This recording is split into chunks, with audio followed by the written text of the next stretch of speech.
Take it away, Nathan, and enjoy. Thank you, Stacey. You're welcome. I'd like to start by recognizing and thanking the facilitators for Coach Shayla, who were so fortunate to be able to hold our meetings today, tomorrow, and Saturday on.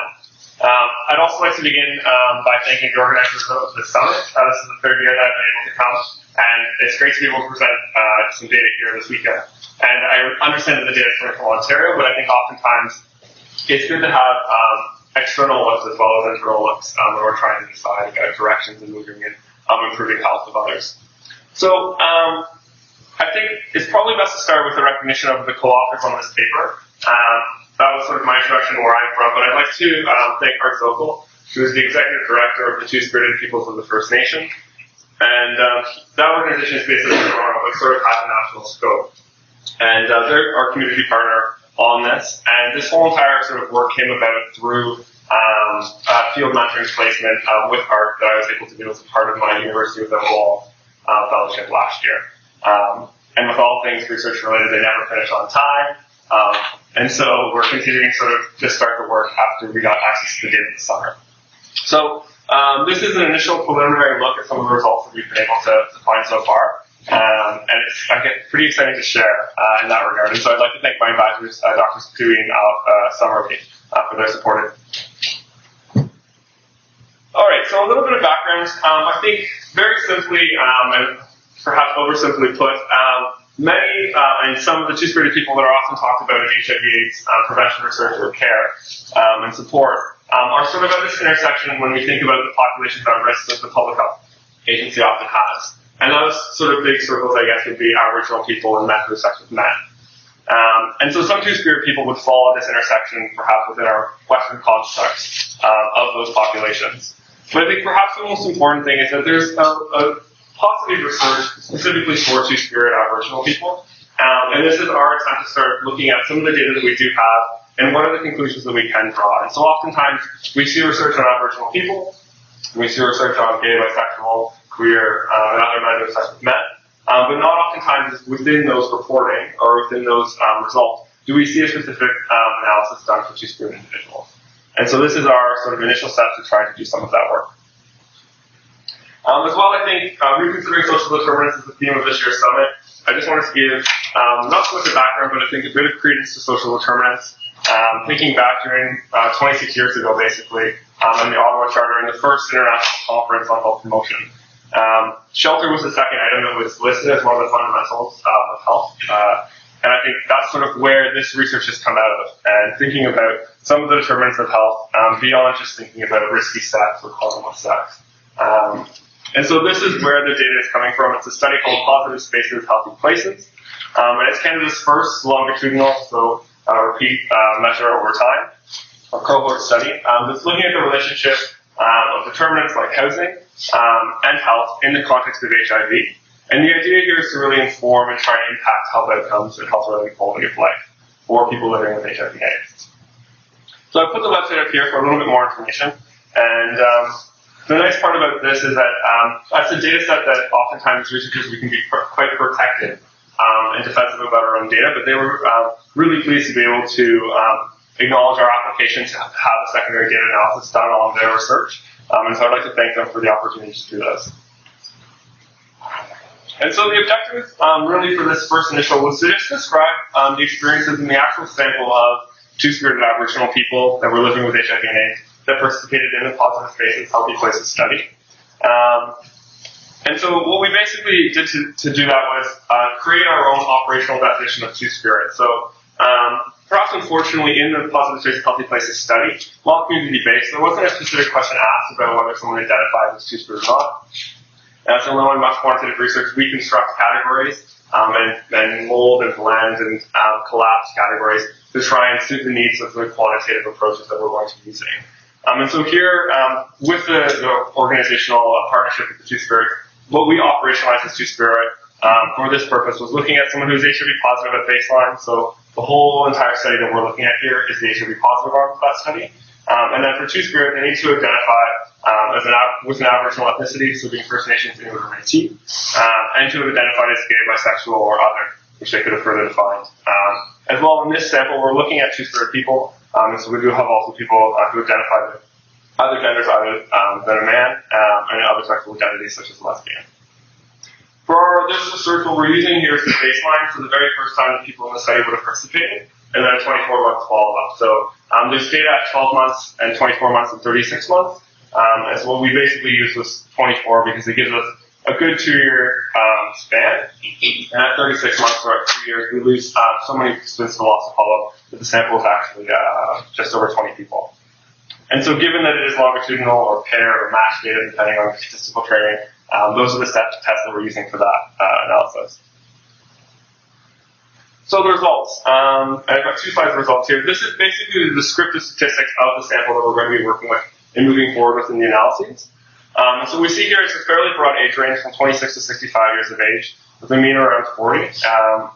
And then what we see here is the gender that was reported. So they had the options to respond as male, female, male to female transgender, female to male transgender. The predominant large majority was male. And location-wise, they could have responded to Greater Toronto or one of the 3 other regions outside of GTA, so Eastern, Southern, or Northern Ontario. But about 2/3 of the participants resided in the GTA. With regards to Aboriginal ethnicity, just over 6% identified as First Nations. With regards to education, this variable is collapsed into a dichotomous outcome. And what we basically found is that 80% of these participants had completed at least high school education or greater. With regards to sort of some outcomes around their HIV positive treatment and care, 2/3 of them were currently on treatment. They had been diagnosed in between 1978 and 2005. And with regards to when they started their antiretrovirals, it was about 3.3 years on average after their diagnosis. And about half of the sample had reported at some point in their lifetime an AIDS-defining illness.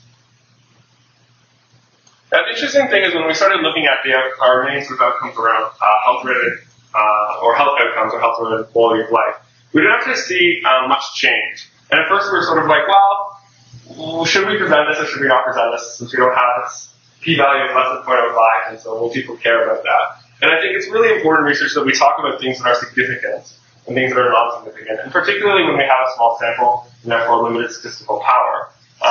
It's often more common doing that we're not going to just be able to find a significant difference. And if we had 11,000 people, the difference could be 0.1% and you might still find a difference. So really, what we're sort of trying to show here is that for the most part, things don't seem to be changing over time.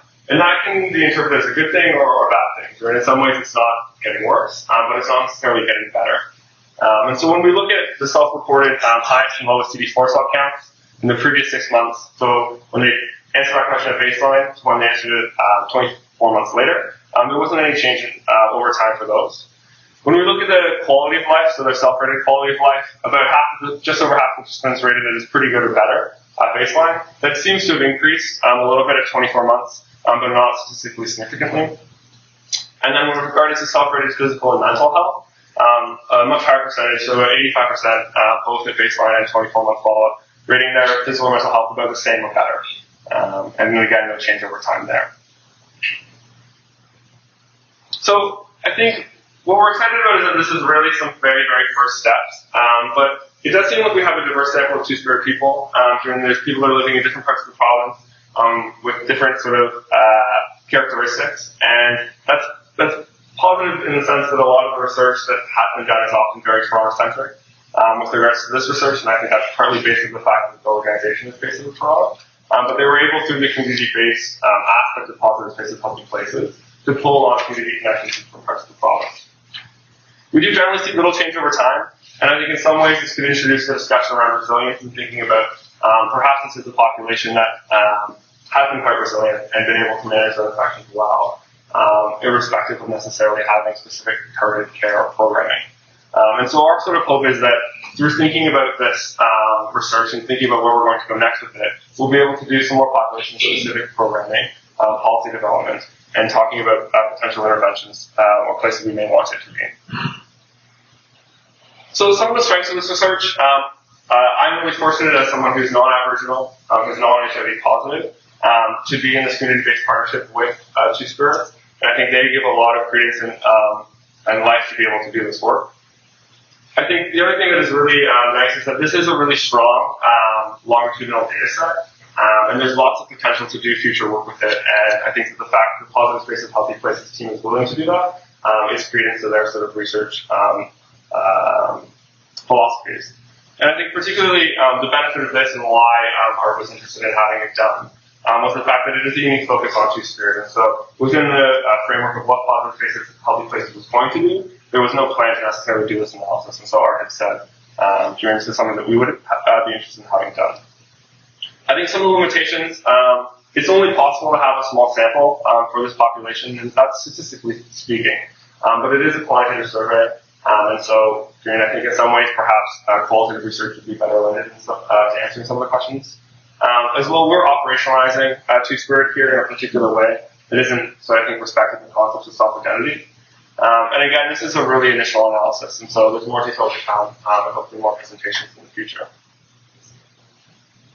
So I think our next step is to take these interim results and start presenting them to the community and having that help to inform some dialogue around what are the key interests or research questions that the community might have when looking at this data set. And we're also going to be presenting these results back in Ontario at the OHTN Research Conference. We also want to look at additional changes over time. So these are sort of the main health outcomes perhaps measures. But we're interested in looking also at how might some of the predictors or things that are associated with health outcomes change over time. And so really in that idea of trying to build multivariate or looking at multiple factors that can influence a health outcome. When we look at those regression models, can we try and find what are the most salient, most impactful factors to increasing health or changing health in a positive way? And then with regards to knowledge translation, our goal is to write a manuscript for publication in the Canadian Journal of Aboriginal community-based HIV/AIDS research. And then also work with the community in trying to find ways of getting this translated both to the affected members, but also to the key service populations that care for this community. And so with that, I'd like to acknowledge the Positive Spaces Healthy Places team, as well as all participants who gave their time and energy. To Art Sokol and his organization, Two-Spirit, to my advisor at the University of Guelph, and all those funders that helped make this kind of possible, particularly University Without Walls, through which this fellowship provided the initial groundwork in partnership. So with that, I'm done, and I'd be happy to take any questions or if we have any discussion about that. Thanks. Good question, please. Thank you for your presentation.